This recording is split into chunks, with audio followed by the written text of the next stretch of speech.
ఇల్లు, ఫ్రిడ్జ్ లేని ఇల్లు, అలా కొన్ని వస్తువులు లేని ఇల్లు ఎలాగుండదో, షుగర్ పేషెంట్ లేని ఇల్లులు కూడా ఉండవు. మేబీ ఇదివరకు ఎనకటి కాలంలో చూసుకుంటే ఎవరికో ఉండేది. ఎవరికో ముసలి వాళ్ళకి అంటే 50 ఇయర్స్ పైబడి ఉన్న వాళ్ళకి, 40 ఇయర్స్ పైబడి ఉన్న వాళ్ళకి, లేకపోతే జీన్స్ పరంగా అంటే ఆహ్, స వారసత్వ పరంగా వచ్చేవాళ్ళుంటారు గదా! ఆ విధంగా ఉన్న వాళ్ళకున్నాయి గానీ, ఇప్పుడు చూసుకున్నట్టయితే ప్రతి ఇంట్లో ఖచ్చితంగా ఎక్కడో రేర్‌గా ఉంటారు. షుగర్ లేని పేషెంట్ లేని ఒక ఇల్లనేది. బట్ ఈ రోజుల్లో చూసుకుంటే ప్రతి ఒక్కరింట్లో ఖచ్చితంగా షుగర్ పేషెంట్, బీపీ పేషెంట్ వీళ్ళు ఖచ్చితంగా ఉంటున్నారు. ఈ విధంగా ఎందుకు మారింది? ఇలా ఎందుకు మారిందంటే మారిన జీవనశైలి అవ్వచ్చు, ఆహారపు అలవాట్లు అవ్వచ్చు. అంటే ఈరోజు మనం తీసుకునే ఫుడ్ ఎటువంటిది? ప్రతి దాంట్లో షుగర్ ఉంటుంది. ఇదివరకు తీసుకున్న ఫుడ్ ఎలాంటిది? మేబీ ఇదివరకు చూసుకున్నట్లయితే ఎక్కువగా ఫుడ్ ఏం తీసుకునేవాళ్ళంటే వైట్ రైస్ తీసుకుంటారు. అలాగే జొన్న కూడు, సజ్జ కూడు, రాగి సంగటి ఇవన్నీ తీసుకునేవాళ్ళు. వీటన్నిటిలో షుగర్ కంటెంట్ అనేది చాలా అంటే చాలా తక్కువగా ఉంటది. అండ్ ఎక్కువ శాతం ఉడకబెట్టినవి మాత్రమే తీసుకునేవాళ్ళు. ఈ ఫ్రైలని చెప్పేసి బయట ఈ రోజుల్లో దొరుకుతున్న ఫుడ్ అంతా కూడా ఎనకటి కాలంలో తినేవాళ్ళు కాదు. సో, అందుకని చెప్పేసి ఆ రోజుల్లో ఎవరికో వారసత్వ పరంగా ఉండే వాళ్ళకి షుగర్ ఉంది కానీ, ప్రతి ఒక్కరికైతే షుగర్ లేదు. ఈ రోజుల్లో పిల్లల నుంచి చూసుకుంటే పెద్దవాళ్ళకి గూడా ప్రతి ఒక్కరికి షుగర్ అనేది ఉంది. పిల్లల్లో చూసుకుంటే ఈ డ్రింక్స్‌లో షుగర్ కంటెంటే ఎక్కువుంటది. అది అందరూ చూస్తారు. బయట లేబుల్‌లో ఉంటది. షుగర్ కంటెంట్ ఎంతుంది, క్యాలరీస్ ఎంతుంది, కొలెస్ట్రాల్ ఇవన్నీ ఉంటాయి. కానీ అంతగా వాటిని పట్టించుకోమనమాట. ఏముందిలే కొంచెమేగా ఇస్తానని చెప్పేసి పిల్లలకి చాక్లెట్స్ అయినా గాని, జంక్ ఫుడ్స్ అయినా గాని, బయట బేకరీస్‌లో దొరికే కేక్స్ ప్రతి దాంట్లో షుగర్ కంటెంట్ అనేది చాలా అంటే చాలా ఎక్కువగా ఉంటుంది. ఇలా ఫుడ్ తీసుకోవడం వల్ల పిల్లల నుంచి పెద్దవాళ్ళకి గూడా ఈ షుగర్ అనేది రావటం జరుగుతుంది. అండ్ షుగర్ ఒకసారి ఎంటర్ అయినాక అది మళ్ళా నివారించుకోవడం అంటే కొంచెం కష్టమే. కొంచెం కాదు చాలా అంటే చాలా కష్టం. ఈ షుగర్ వచ్చినోళ్ళకి వాళ్ళ బాధ వాళ్ళకే తెలుసండి. ఎందుకంటే ఒక ప్రయాణం చేయాలన్నా, లేకపోతే ఏదన్నా ఒక ఫుడ్ తినాలన్నా కూడా అమ్మో! మళ్ళా ఎక్కడ షుగర్ పెరిగిపోద్దు. ఎందుకంటే ప్రయాణం అంటే వీళ్ళకి మూత్ర విసర్జన అనేది ఎక్కువగా రావటం జరుగుతుంది. సో, అలాంటి వాళ్ళు ప్రయాణం చేయాలన్నా ఇబ్బంది పడతారు. ఒకవేళ ఏదైనా తినాలన్నా ఇబ్బంది పడతారు. ఒకవేళ షుగర్ లెవెల్స్ సడెన్‌గా పడిపోయినా, పోనీ సడెన్‌గా పెరిగినా కూడా ఇబ్బందే. సో, ఆ బాధనేది వాళ్ళకే తెలుసుద్ది. ఇలాంటి బాధలకు కూడా ఇలాంటి అనారోగ్య సమస్యలకి కూడా మన వెస్టేజ్‌లో ఎటువంటి సప్లిమెంట్స్ ఉన్నాయి? అవి వాడుకొని ఇవన్నీ మనం ఎలా నివారించుకోవచ్చు? ఇవన్నీ కూడా మనం ఇప్పుడు తెలుసుకుందాం. సో, మనం ఇప్పుడు చూసుకున్నట్లయితే మన దాంట్లో ప్రీ గ్లూకో హెల్త్, అలాగే నీమ్ క్యాప్సిల్స్, స్టెవియా, ఆయుష్ శాంతి గ్లూకో హెల్త్. ఇలా కొన్ని సప్లిమెంట్స్ అనేవి ఉన్నాయి. వీటిని వాడుకొని ఏ విధంగా వాడుకోవాలి? ఏ లెవెల్‌లో అంటే షుగర్ లెవెల్స్ ఏ స్థాయిలో ఉన్న వాళ్ళు ఏం వాడుకోవాలి? ఎట్లా వాడుకొని తగ్గించుకోవాలి, నివారించుకోవచ్చనేది మనం ఇప్పుడు చూద్దాం. ఇక్కడ చూసుకున్నట్టయితే ప్రీ డయాబెటిస్‌లో మెరుగైన జీవితం అంటే ఏమిటి? అసలు ప్రీ డయాబెటిస్ అంటే ఏమిటి? అంటే రక్తంలో చక్కెర స్థాయి సాధారణం కంటే ఎక్కువుంటుంది. కానీ డయాబెటిస్ అని చెప్పేంతైతే కాదు. అలా ఎక్కువున్నదాన్నే ప్రీ డయాబెటిస్ అనని చెప్పవచ్చు. అంటే ఇప్పుడు మనం తినే ఫుడ్‌లో గాని, బ్లే మనం తినే ఫుడ్ ద్వారా కదా మనకి రక్తం అనేది ఇంప్రూవ్ అవుతుంది. అది ఏ ఫుడ్ అయినా గాని, ఫుడ్ తినటం వల్ల రక్తం అనేది కొంచెం ఇంప్రూవ్ అవుతుంటది. ఆ రక్తంలో ఉండే ఆ రక్తంలో ఉండే షుగర్ లెవెల్స్ అన్నమాట. చక్కెర స్థాయి సాధారణం కంటే ఉండాల్సిన దానికంటే ఎక్కువ గాని ఉందంటే దాన్ని డయాబెటిస్ అని చెప్పేంత ఎక్కువగా లేకపోతే దాన్ని ప్రీ డయాబెటిస్ అంటాం. ఈ టైప్ 2 డయాబెటిస్ ఉన్న వ్యక్తులు దాదాపు ఎల్లప్పుడూ ప్రీ డయాబెటిస్ కలిగి ఉంటారు. దీంట్లో కూడా మనకి 2 రకాలున్నాయి. డయాబెటిస్ అండ్ ప్రీ డయాబెటిస్ అని. అలా 2 రకాలు ఎందుకు కలిగుంటారంటే, స్టార్టింగ్‌లో ఉన్న వాళ్ళే ఈ ప్రీ డయాబెటిస్ అన్నమాట. అది దాటి కొంచెం దాంట్లో గాని మనం కొంచెం కేర్‌లెస్‌గా జాగ్రత్తగా ఉంటే నెక్స్ట్ వచ్చేదే డయాబెటిస్. సో, ఆల్రెడీ డయాబెటిస్ ఉన్నవాళ్ళు ఈ ప్రీ డయాబెటిస్ అనేది కొంచెం ఎక్కువగానే ఉంటుందన్నమాట. అలాగే ఈ డయాబెటిస్ అసలెందుకొస్తుంది ఏంటి అంటే, ఈ ఎక్కువగా తీపి తినటం, జంక్ ఫుడ్ తీసుకోవడం వల్ల, అండ్ కూల్ డ్రింక్స్ ఎక్కువగా తీసుకోవడం వల్ల, ఈ షుగర్ లెవెల్స్ ఎక్కువగా ఉండే ఫుడ్ తీసుకోవడం వల్ల, వీటి వల్ల మనకి ఈ షుగర్ అనేది రావడం జరుగుతుంటది. అలాగే వ్యాయామం చేయకపోవడం వల్ల కూడా ఒక కారణంగా చెప్పుకోవచ్చు. ఎందుకంటే మనం ఈ రోజుల్లో ఎనకటి కాలంలో చూసుకుంటే ఎక్కడికైనా సరే నడిచిపోతా ఉండేవాళ్ళు. అప్పుడు వాహనాలు తక్కువ. ఈ ఫెసిలిటీస్ అనేవి ఉండేవి కాదు. ఎంత దూరమైనా నడుచుకుంటా పోతారు. మరీ ఎక్కువగా దూరమైతే బండ్లు కట్టుకొని వెళ్తారు గానీ, మేబీ పొలాలకి వెళ్ళాలన్నా, లేతే చిన్న పక్కనున్న చిన్న ఊర్లకి వెళ్ళాలన్నా వాకింగ్ లాగా సరిపోయేది. అండ్ వాళ్ళు పొద్దస్తమానం పొలాల్లో పని చేస్తారు గాబట్టి, ఆ చెమట ద్వారా బాడీలో ఉండే చెమట ద్వారా బాడీలో ఉండే విష పదార్థాలనేయి బయటికి వెళ్ళిపోయి చెమట రూపంలో. కానీ ఈ రోజుల్లో అలా మనం చేస్తున్నామా? ఎక్కడ తింటే అక్కడ కూర్చుంటున్నాం. ఇంక లేయలేకపోతున్నాం. సో, ఆ విధంగా కొంచెం కొలెస్ట్రాల్ అనేది పెరిగి, బరువనేది పెరిగి, గుండె సమస్యలకు గూడా దారితీస్తుందనమాట. సో, ఇది ఇంకా చెప్పుకుంటే జీన్స్ పరంగా వస్తుంది. అలాగే స్ట్రెస్ ఎక్కువైనా గూడా మనం వినే ఉంటాం. బాగా మీరు స్ట్రెస్ తీసుకోకండి బీపీ, షుగర్‌లొచ్చి పోతారు అని. లైక్ ఊరక మాట అంటున్నాను. ఆ విధంగా వినే ఉంటాం మనం కూడా. సో, స్ట్రెస్ వల్ల కూడా మనకి ఈ షుగర్ అనేది, డయాబెటిస్ అనేది ఎంటర్ అయిద్దనమాట.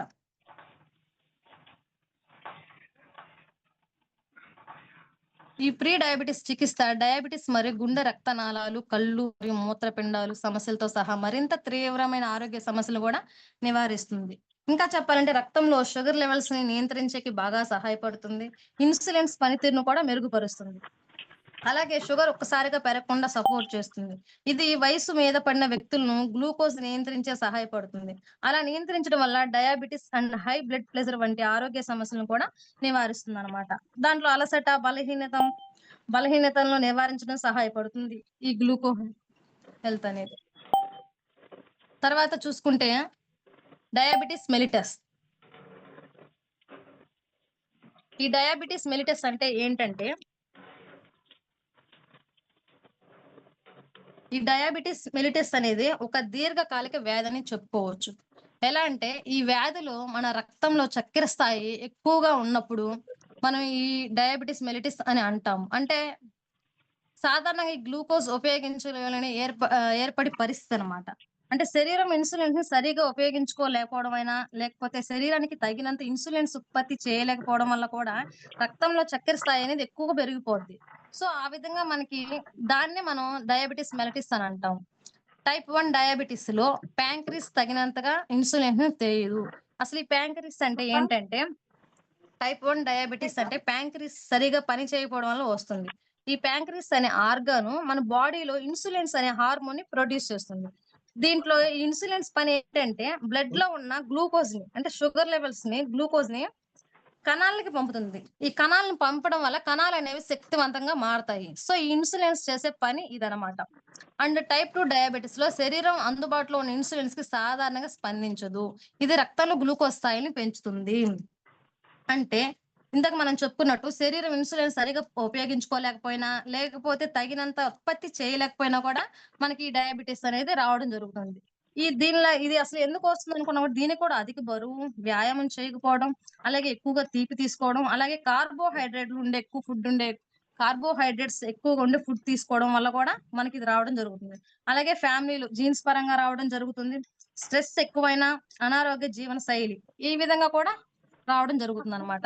ఈ ప్రీ డయాబెటిస్‌లో ఈ లక్షణాలనేవి కొంతమందికి కనపడతాయి గానీ, కొంతమందికి అంత ఈజీగా గుర్తించలేకపోవచ్చు. ఇంకా చెప్పాలంటే ఒక దాహం తక్కువగా వేయటం, ఇలాంటి కొన్ని కొన్ని లక్షణాలయితే ఉంటాయనమాట. అండ్ ఎక్కువగా దాహం, తరచుగా మూత్రంకి వెళ్ళడం, అలసట, ఒకవేళ గాయాలైనా కూడా ఈ షుగర్ ఉన్న వాళ్ళకి, డయాబెటిస్ ఉన్న వాళ్ళకి అంత తొందరగా మానవు. తర్వాత చూపు మసకబారటం, కానీ జాగ్రత్తగా తీసుకోకపోతే గుండె సమస్యలు, కిడ్నీ సమస్యలు, కంటి చూపు సమస్యలు ఇలా కొన్ని సమస్యలకు దారి తీసే అవకాశం కూడా ఉందన్నమాట.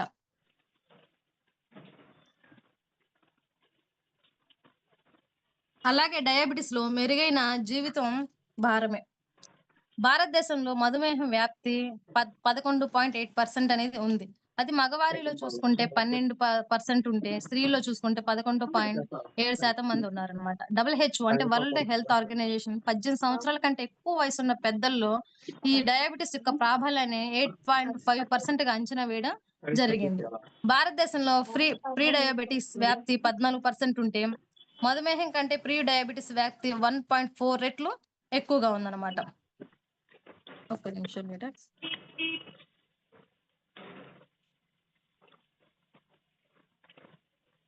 70 మిలియన్ల మధుమేహ వ్యాధిగ్రస్తులు గుర్తించబడలేదు. అంటే ఈ 70 మిలియన్ల మధుమేహం ఉన్నవాళ్ళు, డయాబెటిస్ ఉన్నవాళ్ళు ఇంకా లెక్కలోకే లేదనమాట. గుర్తించినా ఇంకా లేదు. అలాగే 12% ఆరోగ్య ఖర్చు, మధుమేహం చికిత్స కోసం ఖర్చు. అంటే మనం మన ఆరోగ్యానికి పెట్టే ఖర్చులో 12% ఈ డయాబెటిస్‌కే పెడుతున్నామనమాట. చూడండి అప్పుడు ఇది ఎంత ప్రాబ్లమ్‌గా ఉందో. సో, మన దాంట్లో ఉండే గ్లైకమిక్ హెల్త్ అంటే ఫ్రీ గ్లూకో హెల్త్ క్యాప్సిల్స్ ద్వారా రక్తంలో గ్లూకోజ్ స్థాయిని నిర్వహించడంలో ఇది బాగా సహాయపడుతుంది. అలాగే షుగర్ కోరికను తగ్గించడం. అంటే షుగర్ తినాలనే క్రేవింగ్స్ ఉంటాయి గదా! లైక్ చాక్లేట్ తినాలనో, లేకపోతే ఏదైనా గాని షుగర్ తినాలనే కోరికను తగ్గిస్తుంది. అలాగే రక్తంలో గ్లూకోజ్ తీసుకోవడం తగ్గించటం. అంటే రక్తంలో గ్లూకోజ్ షుగర్ లెవెల్స్ ను అబ్జర్వ్ చేసుకోవడం గాని, పెంచడం గాని అలా తగ్గిస్తుందనమాట. ఇన్సులిన్ సెన్సిటివ్ కూడా పెంచుతుంది. ఇన్సులిన్స్ నిరోధకతను కూడా తగ్గించడం జరుగుతుందనమాట. అంటే ఇన్సులిన్స్ నిరోధకత అంటే ఇన్సులిన్స్ ఇందాక మనం చెప్పుకున్నాం కదా! ఇన్సులిన్స్ ఏం చేస్తుంది? మనం బ్లడ్‌లోని షుగర్ లెవెల్స్ గ్లూకోజ్‌ని తీసుకొని కణాలకు అందిస్తుంది. ఈ గోల్ చేయకండి. కణాలకి అందిస్తుంది. ఆ కణాలకు అందడం వల్ల కణాలు శక్తివంతంగా మారతాయి. ఇది ఇన్సులిన్స్ చేసే పని. సో, ఈ ఇన్సులిన్స్ నిరోధకతను కూడా తగ్గించడం జరుగుతుందనమాట ఈ గ్లూకో హెల్త్ వల్ల. ఇది మెరుగైన గ్లూకోజ్ స్థాయిని నిర్వహించడంలో సహాయపడుతుంది. అంటే మెరుగైన గ్లూకోజ్ స్థాయి అంటే మన రక్తంలోని చక్కెర స్థాయిని మెయింటైన్ చేస్తుంది. అంటే ఏ లెవెల్స్ వరకు ఉండాలి, ఏంటి అని చెప్పేసి మెయింటైన్ చేయడానికి కూడా బాగా సహాయపడుతుంది. అలాగే గ్లూకోజ్ మెటబాలిజంకు మద్దతిస్తుంది. గ్లూకోజ్ మెటబాలిజం అంటే ఆ రక్తంలోని ఈ గ్లూకోజ్ అంటే ఈ షుగర్ లెవెల్స్‌ని యుటిలైజ్ చేసుకుంటుందనమాట కణాలను. సో, ఆ విధంగా కూడా మద్దతిస్తుంది. రక్తంలో గ్లూకోజ్ స్థాయి పెరగకుండా నిరోధించటం, అలాగే కార్బోహైడ్రేట్‌ల శోషణను కూడా తగ్గిస్తుంది.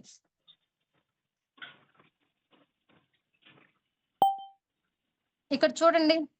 ఈ ప్రీ డయాబెటిస్ వల్ల వచ్చే ప్రాబ్లమ్స్ ఏంటంటే fatigue, tightness and excessive thirst, hunger, excessive urination, sexual disorder, weight loss, numbness, blurred vision. అంటే మనకి ఇది ఉండటం వల్ల ఎక్కువగా అలసటొస్తుంది. కొంచెం ఆయాసంగా, బాగా నీరసం పడిపోయినట్టు, అలాగే ఎక్సెసివ్ యూరినేషన్ ప్రాబ్లమ్ ఈ విధంగా వస్తాయి. ఈ విధంగా ఎందుకొస్తాయంటే, మన బ్లడ్‌లో ఎక్కువగా గ్లూకోజ్ లెవెల్స్ ఉన్నప్పుడే ఈ విధంగా వస్తాయి. ఇక్కడ చూడండి excess blood glucose level. So, ఆ విధంగా మన బ్లడ్‌లో ఎక్కువ గ్లూకోజ్ లెవెల్ ఉన్నప్పుడు ఈ ప్రాబ్లమ్స్ అన్ని రావడం జరుగుతుంది. ఈ గ్లూకోజ్ లెవెల్ ఎందుకు ఎక్కువవుతుందంటే, మనం ప్రాంపియన్ ఇన్సులిన్స్ సిక్రేషన్ ఎక్కువగా రిలీజ్ చేయకపోతే ఈ గ్లూకోజ్ లెవెల్స్ అనేవి పెరుగుతాయి. ఇక్కడ ఉందిగా ఇంప్రాపర్ సిక్రేషన్ ఆఫ్ ఇన్సులిన్ అనేది అది ఏంటంటే ఎక్కువగా రిలీజ్ చేయకపోతే మన బాడీలో ఉండే పాంప్రియన్ ఇన్సులిన్ సిక్రేషన్ ఎక్కువగా రిలీజ్ చేయకపోతే ఈ గ్లూకోజ్ లెవెల్స్ అనేవి బాగా పెరిగిపోతాయి అన్నమాట. అలా పెరిగిపోయినప్పుడు మన బాడీలో ఉన్న కణాలు ఈ గ్లూకోజ్ యుటిలైజ్ చేసుకోలేదు. ఇక్కడ చూడండి no utilisation of glucose by cells. అంటే మన బాడీలో ఉన్న కణాలు సెల్స్ ఏం చేస్తాయంటే ఈ గ్లూకోజ్‌ని యుటిలైజ్ చేసుకోలేవన్నమాట. అలా చేసుకోనప్పుడు మన లివర్ కూడా గ్లూకోజ్‌ని స్టోర్ చేసుకోలేదు. సో, ఈ 2 మనకి కూడా ప్రాబ్లమ్ అవుతాయన్నమాట. అలా మనకి ప్రాబ్లమ్ అయినప్పుడు ఈ గ్లూకో హెల్త్ క్యాప్సూల్స్ అనేవి మన సెల్స్‌లో ఉన్న బ్లడ్ గ్లూకోజ్‌ని యూజ్ చేసుకునేలా చేస్తుంది. అలాగే మెటబాలిజంని ఇంప్రూవ్ చేస్తుంది. అలాగే ఇన్సులిన్ సెన్సిటివిటీని గూడా పెంచుతుందనమాట. ఈ ఇన్సులిన్స్ అనేది ఎందుకు ఉపయోగపడుతుంది? ఇందాక మనం చూసాం గదా! సో, ఆ సెన్సిటివ్ అని పెంచుతుంది. మెటబాలిజంని కూడా బాగా పెంచుతుంది. ఈ మనకి క్యాప్సూల్స్. అలాగే వీటి డోసెస్ చూసుకుంటే 1 క్యాప్సూల్ ట్వైస్ ఏ డైలీ. అంటే ఒక క్యాప్సూల్ ట్వైస్ ఏ డైలీ అనేది ఏసుకోవచ్చు. ఎంఆర్‌పీ వచ్చేసి రూ. 1020. డీపీ రేట్ వచ్చేసి 870. పాయింట్స్ పీవీఎస్ వచ్చేసి 29 పాయింట్స్. అలాగే చూసుకుంటే ఇంకొకటి మనకి షుగర్‌కి ఇంకా బాగా పనిచేసేది స్టెవియా. ఈ స్టెవియా అనేది ఈ షుగర్ ప్లేస్‌లో రీప్లేస్ చేయొచ్చనమాట. ఈ స్టెవియా అనేది 0 క్యాలరీ. అంటే దీంట్లో 0 క్యాలరీ అన్నమాట. అంటే కొలెస్ట్రాల్ ఉండదు. క్యాలరీస్ ఏమి ఉండవు. సో, మనం బరువు పెరుగుతామనే ఇది బాధ అనేది ఉండదు. ఇది సహజ మూలం యొక్క మొక్కల ఆధారిత స్వీటనర్ అన్నమాట. అంటే ఈ స్టెవియా అనే ఒక మొక్క ఆకుల నుంచి తీసుకున్న స్వీటనర్. ఇది చక్కెర కంటే కూడా 200-350 రెట్లు తియ్యగా ఉంటుంది. మనం డైలీ యూజ్ చేసే చక్కెర ఉంటది కదా! దాని తీపి కంటే కూడా 200-350 రెట్లు ఎక్కువగానే ఉంటుంది. సో, చక్కగా మనం చక్కెర ప్లేస్‌లో మనం స్టెవియాని రీప్లేస్ చేసుకోవచ్చు. ఈ ఆకుల్లోని తీపి రుచిని స్టెవియోల్ గ్లైకోసైడ్స్ అంటారు. అంటే మన ఈ ఆకుల నుంచి ఆ తీపిననేది తీస్తారనమాట. ఆ తీపి రుచిని ఏమంటారంటే స్టెవియోల్ గ్లూకోసైడ్స్ అని అంటారంట. వడపోత మరియు నిర్దలీకరణ ప్రక్రియ ద్వారా స్వీటనర్ ఆకుల నుండి సంగ్రహించబడుతుంది. అంటే ఈ స్టెవియో మొక్క నుంచి ఫస్ట్ ఆకుల్ని వేరు చేస్తారు. తర్వాత వాటిని శుభ్రంగా కడిగి సూర్యరశ్మిలో బాగా ఎండబెడతారు. ఆ ఎండబెట్టి దాన్ని మళ్ళీ వాటర్‌లో ఏసి ఆ స్టెవియో అంటే రుచి ఉంది కదా! స్టెవియోల్ గ్లైకోసైడ్స్ అనే ఒక రుచిని సెపరేట్ చేస్తారనమాట. ఆ ద్రవాన్ని కూడా మళ్ళా ఫిల్టర్ చేసి, శుద్ధి చేసి, ఆ ద్రవాన్ని కూడా మళ్ళా పొడి చేసి, డ్రై చేసి క్యాప్సూల్ రూపంలో పొడిగా మార్చి క్యాప్సూల్ రూపంలో మనకివ్వటం జరుగుతుంది. సో, ఇంత శుద్ధి చేసిన స్టెవియాని మనం గాని చక్కెర ప్లేస్‌లో వాడుకుంటే డయాబెటిస్ పేషెంట్‌లకి ఇది చాలా అంటే చాలా బాగా ఉపయోగపడుతుందనమాట. ఇది చాలా తక్కువ పరిమాణంలో చక్కెరతో భర్తీ చేయబడుతుంది. అంటే మనం చక్కెర ఇన్ని గ్రాములని లేకుండా మనం ఇన్ని గ్రాములని తీసుకునేంత లెక్కుంటే మనం డైలీ చక్కెర అంత ఎక్కువగా యూజ్ చెయ్యం. ఆటోమేటిక్‌గా ఎంతంటే అంత టేస్ట్ సరిపోయిందా లేదా అని చూసేసి తీసుకుంటాం. సో, అంత వేయాల్సిన అవసరం కూడా లేదు. ఇది చాలా తక్కువ పరిమాణంలోనే భర్తీ అనేది చేయబడుతుందనమాట. అలాగే ఈ వెస్టేజ్ స్టెవియా ఎవరు తీసుకోవాలి? ఎవరు తీసుకోకూడదు? ఏంటి అనేది ఇప్పుడు చూద్దాం. సమతుల్య ఆహారంలో ఇది ముఖ్యమైన పాత్ర పోషిస్తుంది. సమతుల్య ఆహారంలో అంటే మన డైలీ తీసుకునే ఆహారంలో చక్కెర స్థాయిలనేది అవసరమే. ఎంతో కొంత షుగర్ అనేది ఉండాలి. బాడీకి అది కూడా అవసరమే. కానీ ఏ విధంగా ఎంతలో తీసుకోవాలి? అలా సమతుల్య ఆహారం మెయింటైన్ చేస్తుందనమాట. ఎంత తీసుకోవాలి? ఏంటి అని చెప్పేసి. అలాగే మధుమేహం, ప్రీ డె ప్రీ డయాబెటిస్ ఉన్నవారు మరియు గర్భిణీ స్త్రీలు దీన్ని సురక్షితంగా తీసుకోవచ్చు. అలాగే డయాబెటిస్ ఉన్నవాళ్ళు, ప్రీ డయాబెటిస్ ఉన్నవాళ్ళు, అలాగే గర్భిణీ స్త్రీలు కూడా దీన్ని సురక్షితంగానే ఉపయోగించవచ్చనమాట. అలాగే క్యాలరీ లేనివి మరియు కొవ్వు రహితమైనవి కాబట్టి బరువు చూసేవారు కూడా దీన్ని ఉపయోగించవచ్చు. సో, దీన్ని తీసుకుంటే ఇప్పుడు మామూలుగా షుగర్ తీసుకుంటే ఎవరికీ తెలీదేమో అంటే తెలియకుండా ఏముండదు. అందరికి తెలిసే ఉంటది. షుగర్ ఎక్కువ తీసుకున్నా కూడా మనం బరువనేది ఆటోమేటిక్‌గా పెరుగుతాం. నాకు ఇది మొన్నటి వరకు కూడా నాకు తెలీదు. కొన్ని వీడియోస్ చూడటం వల్ల కొన్ని దీంట్లోకొచ్చాక అంటే ఇదివరకు కొంచెం లైట్‌గా ఉంది గానీ, బట్ ఈ వెస్టేజ్‌లోకొచ్చాక ఈ షుగర్ తీసుకుంటే బరువు పెరుగుతారని చెప్పి ఈ వీడియోస్ చూసాక నాకర్థమైంది. ఈ షుగర్ కంటెంట్ ఎక్కువ ఉన్న ఫుడ్స్ తీసుకుంటే ఈ షుగర్ పెరగటమే కాదు, అలాగే బరువు పెరగటం ఒకటి, అలాగే స్కిన్‌కి కూడా ఇది చాలా ప్రాబ్లమ్. మనం టీవీలో చూస్తుంటాం చాలా మంది స్టార్స్ వచ్చేసి డ్రింక్స్ ప్రమోట్ చేసి పోతుంటారు. వాటిలో చాలా అంటే చాలా ఎక్కువగానే ఉంటది షుగర్ కంటెంట్. కానీ వాళ్ళు తీసుకుంటారంటే వాళ్ళు అస్సలు తీసుకోరు. మీరు గూగుల్ అయినా ఎక్కడైనా సెర్చ్ చేసి చూడండి. యాడ్స్ ప్రమోట్ చేసినోళ్ళందరూ కూడా ఎవ్వరు కూడా ఆ డ్రింక్స్ అనేది తీసుకోరనమాట. వాళ్ళు జస్ట్ మనల్ని తీసుకొని ప్రోత్సహిస్తారు తప్పితే వాళ్ళు మాత్రం అవి తాగరు, తీసుకోరు. ఎందుకంటే దాంట్లో షుగర్ కంటెంట్ అనేది ఎక్కువ ఉంటుంది. అది బాడీకి చాలా అంటే చాలా హానికరం అనమాట. ఇది బరువు పెరగడానికే కాకుండా మన స్కిన్‌కి ప్రాబ్లమే. అలాగే మనకి డయాబెటిస్‌ని తెచ్చిపెడుతుంది కాబట్టి, ఈ షుగర్ అనేది చాలా అంటే చాలా ప్రమాదం. మనం దీంట్లో స్టెవియా చూసుకుంటే దీంట్లో క్యాలరీలనేవే లేవు. అంటే బరువు మెయింటైన్ చేసుకునే వాళ్ళు కూడా అంటే అంటే కరెక్ట్‌గా మెయింటైన్ చేసుకునే వాళ్ళుంటారు గదా! వాళ్ళు గూడా ఈ షుగర్ ప్లేస్‌లో ఈ స్టెవియా గాని తీసుకున్నట్టయితే ఇంకా చక్కగా ఉంటారు. చక్కగా ఉపయోగించుకోవచ్చు. వాళ్ళు బరువు పెరగకుండా మంచిగా మెయింటైన్ చేసుకోవచ్చనమాట. అలాగే చూసుకుంటే ఇది 100% సహజ చక్కెర ప్రత్యామ్నాయం. 100కి 100% చూసుకుంటే చక్కెరకి రీప్లేస్ చేసుకోవచ్చు ఈజీగా. దానికంటే కూడా దీంట్లోనే బెనిఫిట్స్ ఎక్కువుంటాయి. అంటే క్యాలరీలు ఉచితం. ఎటువంటి క్యాలరీస్ ఉండవు. కొవ్వు రహిత అంటే దీంట్లో కొలెస్ట్రాల్ అనేది ఉండదు. అమ్మో! బరువు పెరిగిపోతామేమో మళ్ళీ అని అనుకోవడానికి కూడా కార్బోహైడ్రేట్ రహిత. మనం కార్బోహైడ్రేట్ తీసుకోవడం వల్లే కదా! మనకి డయాబెటిస్ ఆ టైప్ ఆఫ్ ఫుడ్స్ తీసుకోవడం వల్ల కూడా డయాబెటిస్ అనేది రావడం జరుగుతుంది. సో, కార్బోహైడ్రేట్ రహిత అన్నమాట. కార్బోహైడ్రేట్స్ కూడా ఉండవు. చక్కెర కంటే 100-300 రెట్లు తియ్యగా ఉంటుంది. మనం చక్కెర తీసుకునేందుకు టేస్ట్ కోసం, తీపి కోసం. సో, దానికంటే కూడా 100-300 రెట్లు దీంట్లో తియ్యగానే ఉంటుంది. తర్వాత చేదు ఉండదు. అంటే స్టార్టింగ్ కొన్ని ఉంటాయి గదా! ఫస్ట్ అయితే స్టార్టింగ్ స్టేజ్‌లో నోట్లో వేసుకోగానే కొంచెం రుచిగా ఉంటది. తర్వాత కొన్ని చేదనేది తగులుతుంటది. సో, ఆ విధమైన ప్రాబ్లమ్ కూడా ఏమి ఉండదనమాట. ఈ స్టెవియా వల్ల. ఇంకా చెప్పాలంటే ఈ స్టెవియా తీసుకుంటే గట్ హెల్త్‌కి కూడా చాలా మంచిది. ప్రేగుల్లోని ప్రీబయోటిక్స్ అంటాం కదా! అంటే మంచి బాక్టీరియాని ఇంప్రూవ్ చేస్తుంది. గట్ హెల్త్ కూడా మంచిగా ఇంప్రూవ్ అవుతుంది.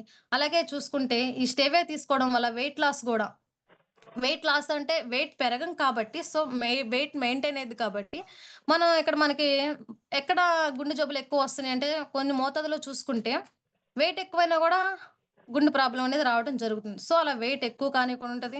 సో, గుండెకి కూడా ఈ స్టెవియా అనేది చాలా మంచిది. అలాగే చూసుకుంటే glycaemic health, the boost of neem వేపాకు. ఇది తెలియనోళ్ళంటూ ఎవరు ఉండరు. ఇది ఇప్పటికిప్పుడు వచ్చింది కాదు. ఎప్పుడో ప్రాచీన కాలం నుంచి ఉన్నది. చెప్పాలంటే ఈ ఆకుల రూపంలో, జ్యూస్ రూపంలో చెక్క బెరడు ఉంటది. ఆ బెరడు, పుల్లలు అండ్ నూనె, వేపాకు పొడి ఇలా ప్రతి ఒక్క దాంట్లో కూడా మనం దీన్ని ఉపయోగించడం జరుగుతూనే ఉంది. సో, చూసుకుంటే వేప యొక్క ఔషధ గుణాలు భారతీయులకు ప్రాచీన కాలం నుండే తెలుసు. అవును. ఎలా అంటే ఇది ఒక ఆయుర్వేదంలో కూడా ఇదొక భాగంగా చెప్పుకోవచ్చు. ఈ వేపనేది. ఇదివరకు మనం వినే ఉంటాం. ఇదివరకంతా వేప పుల్లలతో బ్రష్ చేసినప్పుడు ఎవరికీ పంటి ప్రాబ్లమ్ అనేది రాలేదు. ఇంకా చెప్పాలంటే ఈ ఆ వేప పుల్లతో బ్రష్ చేసినప్పుడు చేదు ఎంతో కొంత కంటెంట్ లోనికి వెళ్తూనే ఉంటది. నువ్వెంత మనం అట్లా బయట కూసినా గాని ఎంతో కొంత చేదనేది లోపలికి వెళ్ళడం వల్ల అక్కడ చేదు ఏం చేస్తుంది ఆ షుగర్ లెవెల్స్‌ని తగ్గిస్తుంది. ఇంకా వేప చిగురు తినమని చెప్పేవాళ్ళు. ఇదివరకు వెనకటి కాలంలో చూసుకుంటే వేపాకు చిగుర్లు తింటా ఉండేవాళ్ళం. సో, ఆ విధంగా ఉపయోగిస్తాం. అలాగే వేప నూనెను ఉపయోగిస్తాం. అలాగే వేపాకు మెత్తగా పేస్ట్ చేసి బాడీకి రాసుకుంటే యాంటీసెప్టిక్ క్రిమిసంహారిక గూడా ఇది బాగా పనిచేస్తుందనమాట. ఇంకా చెప్పాలి అంటే దీని ఆయిల్ మంచిదే. అలాగే పేస్ట్ చేసి హెడ్‌కి పెట్టుకున్నా గూడా కొంచెం కూలింగ్‌గా ఉంటది. ఇంకా చెప్పాలంటే ఎండాకాలంలో పిల్లలకి చల్లగా ఉండాలని చెప్పేసి వేపాకులు తెచ్చేసి మొత్తం ఏసేసి దానిపైన క్లాతేసి పడుకోబెట్టేవాళ్ళు. ఎందుకంటే చల్లగా ఉంది. ఇవన్నీ నేను చూసాను కాబట్టే చెప్తున్నాను. చల్లగా ఉందని చెప్పేసి అలా గూడా ఉపయోగించు. సో, ఇది ఒకటని కాదండి. చాలా అంటే చాలా ఉపయోగాలున్నాయి మనకి ఈ వేపాకుతో. వేపాకు, పసుపు కలిపి పేస్ట్ చేసేసి ఒంటికి రాసుకున్నా గూడా ఎటువంటి ఇన్ఫెక్షన్స్ అనేవి గూడా రాకుండా ఉంటాయి. ఇది కుటుంబాలకు పూర్తిగా సహజమైన పూర్తి ప్రథమ చికిత్స. అంతే. ఇదివరకట్లో మనకేదైనా చిన్న గాయమైందంటే ఏం చేస్తారు? పసుపు బెడతారు. ఇంకా చెప్పాలంటే పసుపు కొంచెం వేపాకు అలా నలిపేసి కూడా పెట్టేసేవాళ్ళనమాట. వాళ్ళకి తెలిసిన వైద్యాలు. ఇది ఇప్పటికొచ్చింది బయటకి రాకొద్దా? బయటికెళ్ళండి.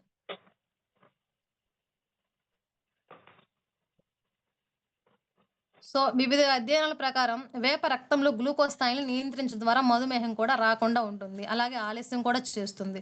సో, కొన్ని రీసెర్చ్‌ల ప్రకారం చూసుకుంటే ఈ వేప గ్లూకోజ్ స్థాయిల్ని తగ్గిస్తుంది. అంటే మన రక్తంలోని చక్కెర స్థాయిని తగ్గిస్తుంది. అలాగే చెప్పాలంటే అసలు రాకుండా చేస్తుంది. లేతే వచ్చేదని ఆలస్యం కూడా చేస్తుందనమాట. ఈ చేదు ఏం చేస్తుందంటే ఆ రక్తంలోని షుగర్ లెవెల్స్‌ని కంట్రోల్ చేస్తుందనమాట. అందుకే కదా మనం చెప్తాం బయట వింటుండే కాకరకాయ జ్యూస్ తీసుకుంటే షుగర్ ఉన్న పేషెంట్‌లకి కాకరకాయ జ్యూస్ తీసుకుంటే చాలా మంచిదని వింటుంటాం. సో, అది. రక్తంలో చక్కెరను తగ్గించడంలో వేప ముఖ్యమైన పాత్ర అనేది పోషిస్తుంది. దాని చేదు దాని రుచి ఎలా ఉంటదండి? చేదుగా ఉంటుంది. సో, ఆ చేదు ఏం చేస్తుందంటే చక్కెర స్థాయిని పెరుగుదలని నియంత్రిస్తుంది. అంటే మన బ్లడ్‌లోని షుగర్ లెవెల్స్‌ని పెరుగుదల అంటే పెరగకుండా నియంత్రిస్తుందనమాట. తద్వారా మనకి డయాబెటిస్ అనేది రాకుండా ఉంటుంది.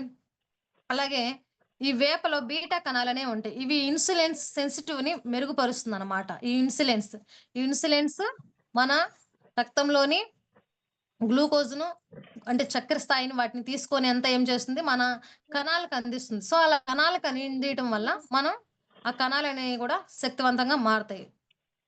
సో, వేప బీటా కణాలలో ఇన్సులిన్ సెన్సిటివ్‌ని గూడా మెరుగుపరుస్తుంది.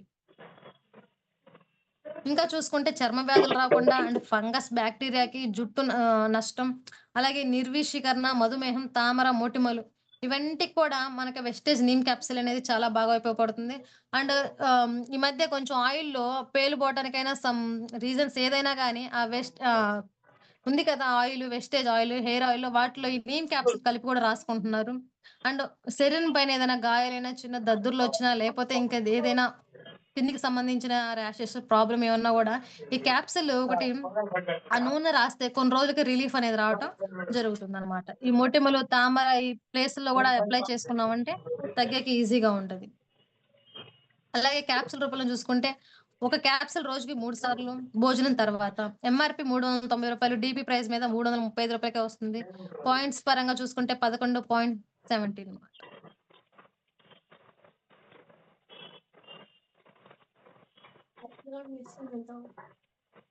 ఒక్క నిమిషం.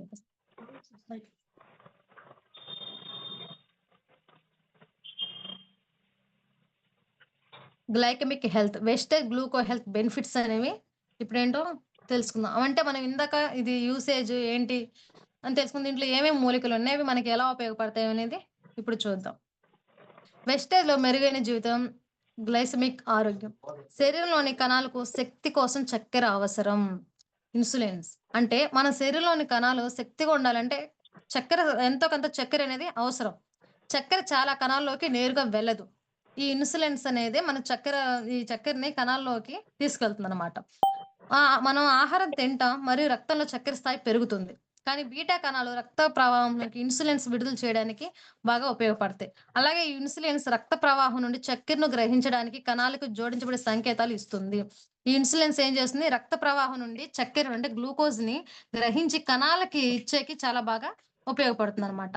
అలాగే ఇన్సులిన్స్ ఒక కీగా వర్ణించబడింది. ఇది కణాన్ని అన్‌లాక్ చేసి చక్కెరను కణంలోకి ప్రవేశించి ఆ కణాలకి శక్తిని అందిస్తుందనమాట ఈ ఇన్సులిన్. ఇంకా చూసుకుంటే గ్లైకెమిక్ హెల్త్‌లో మనకి వాటిలో ఏవేమి మూలికలు ఉన్నాయి? వాటి వల్ల మనకి ఎటువంటి యూసేజ్ అంటే ఉపయోగాలేంటో ఇప్పుడు చూద్దాం. ఇక్కడ కామన్ నేమ్ వచ్చి గుడిచి. వీటిలో ప్రయోజనాలు చూసుకుంటే రక్తంలో గ్లూకోజ్‌ను తగ్గించడంలో ఇది బాగా ఉపయోగపడుతుందనమాట. అలాగే చూసుకుంటే యాంటీ ఆక్సిడెంట్‌గా గూడా బాగా పనిచేస్తుంది. ఆక్సీకరణ నష్టాన్ని నివారిస్తుంది. ఇది డయాబెటిస్‌తో సంబంధం ఉన్న బరువును తగ్గించడంలో సహాయపడుతుంది. అంటే మనకి షుగర్ అటాక్ అయినాక ఆటోమేటిక్‌గా కొందరు బరువనేది పెరుగుతారు. ఆ బరువనేది పెరగడంలో తగ్గించేకి ఇది బాగా సహాయపడుతుంది. అంటే ఇది ఆకలిని గూడా బాగా తగ్గిస్తుందనమాట. ఇంకా చూసుకుంటే బొటానికల్ పేరు నెక్స్ట్ వచ్చి కామెలియా సినెన్సిస్ సాధారణ పేరు చాయ్ చహా. ఇదొచ్చేసి ప్రయోజనాలు. ఇది సీరం గ్లూకోజ్ స్థాయిలు మరియు ఆక్సీకరణ దీంట్లో ఉన్న సీరం గ్లూకోజ్ స్థాయిలు మరియు ఆక్సీకరణ ఒత్తిడిని తగ్గించడం ద్వారా హైపోగ్లైసెమిక్ మరియు యాంటీ ఆక్సిడెంట్ ప్రభావాలనేవి దీంట్లో ఉన్నాయన్నమాట. అలాగే పసుపు, కర్కుమా లాంగ సాధారణ పేరు పసుపు, హల్దీ, హరిద్ర ఇలా ప్రాంతాన్ని బట్టి పేరనేది మారుతూ ఉంటుంది. ఇది మనకి ఈ డయాబెటిస్‌లో ప్రారంభ దశలో ఉన్న ప్రీ డయాబెటిస్ బారి నుండి రక్షిస్తుంది. అలాగే మన బాడీలో ఉన్న ఇన్సులిన్స్‌ని మెయింటైన్ చేసేకి కూడా బాగా ఉపయోగపడుతుంది. ఈ పసుపులో కర్కుమిన్ ప్రీ డయాబెటిస్‌లో మధుమేహం ప్రమాదంతో పోరాడుతుంది. ఈ పసుపు ఇన్సులిన్స్ మరియు ట్రైగ్లిజరైడైన్ స్థాయిలను కూడా అంటే మెయింటైన్ చేస్తుందన్నమాట. కొన్ని రీసెర్చ్‌ల ప్రకారం చెప్తున్నారు. అలాగే ఆమ్ల.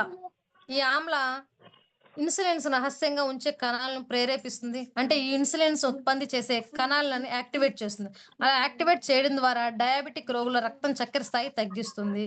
ఈ పండు ఇన్సులిన్స్ యొక్క సరైన శోషణలో సహాయపడుతుంది. అండ్ ఇది అధిక చక్కెర స్థాయిని కూడా ఏకకాలంలోనే తగ్గిస్తుందనమాట. అంటే ఏకకాలంలోనే హై షుగర్ లెవెల్స్‌ని కూడా కంట్రోల్ చేస్తుంది. నార్మల్ స్థాయికి ఈ ఆమ్ల అనేది తీసుకురావడం జరుగుతుంది. అలా చూసుకుంటే దాల్చిన చెక్క. ఈ చెక్క దాల్చిన చెక్క బొటానికల్ పేరు, సాధారణ పేరు విజయ్ సార్. ఇది ఏం చేస్తుందంటే బ్లడ్‌లో గ్లూకోజ్ లెవెల్స్‌ని తగ్గించి కావాల్సిన మోతాదులో మెయింటైన్ చేస్తుంది. అలాగే బాడీలో ఇన్సులిన్స్ ప్రొడ్యూస్ చేసే బీటా సెల్స్‌ని కూడా పెంచేలా చేస్తుందనమాట. తర్వాత చూసుకుంటే సిన్నమోన్ దాల్చిన చెక్క. ఇది ప్రయోజనాలు ఇది బ్లడ్‌లో కొలెస్ట్రాల్‌ను మెయింటైన్ చేస్తుంది. అలాగే కార్బోహైడ్రేట్‌ని చిన్న ప్రేగు అబ్జర్వ్ చేసుకునేలా కూడా చేస్తుంది ఈ చెక్క. ఇది ఇన్సులిన్ సెన్సిటివ్‌ని గూడా మెరుగుపరుస్తుంది. మరియు చిన్న ప్రేగులో కార్బోహైడ్రేట్‌లు అబ్జర్వ్ చేసుకునేలా చేస్తుంది. ఈ గ్లూకో హెల్త్ డోసేజ్ వచ్చేసి 2 capsule 3 times daily or as advised by physician. ఈ రేట్ వచ్చేసి ఎంఆర్‌పీ వచ్చేసి 795, డీపీ 680, పీవీ వచ్చేసి 22.67.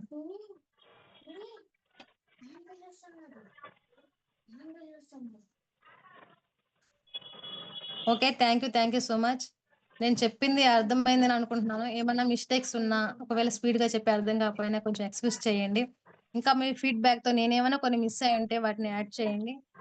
Thank you sir. సో, ఈ ప్రొడక్ట్స్ అన్నీ వాడుకుంటూ, వాటి ఉపయోగాలు తెలుసుకుంటూ, ఆ నాలెడ్జ్ పెంచుకుంటూ, మనం ఆ ప్రాబ్లమ్ ఉన్న వాళ్ళకి సజెషన్ చేసి ఇప్పించగలిగితే, ఆ ప్రాబ్లమ్ నుంచి వాళ్ళని గట్టెక్కించినోళ్ళం అవుతాం. సో, ప్రతి ఒక్కరం వాడుకుందాం, షేర్ చేద్దాం. Thank you so much.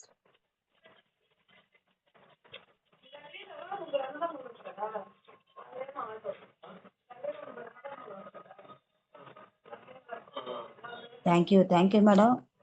First of all congratulations to you. చాలా చక్కగా ఇచ్చిన ఇన్ఫర్మేషన్ ఎక్కడా కూడా మిస్ అవ్వలేదు. అతి తక్కువ టైంలో చాలా వాల్యుబుల్ ఇన్ఫర్మేషన్, ఎక్కువ ఇన్ఫర్మేషన్ ఇవ్వడం జరిగింది.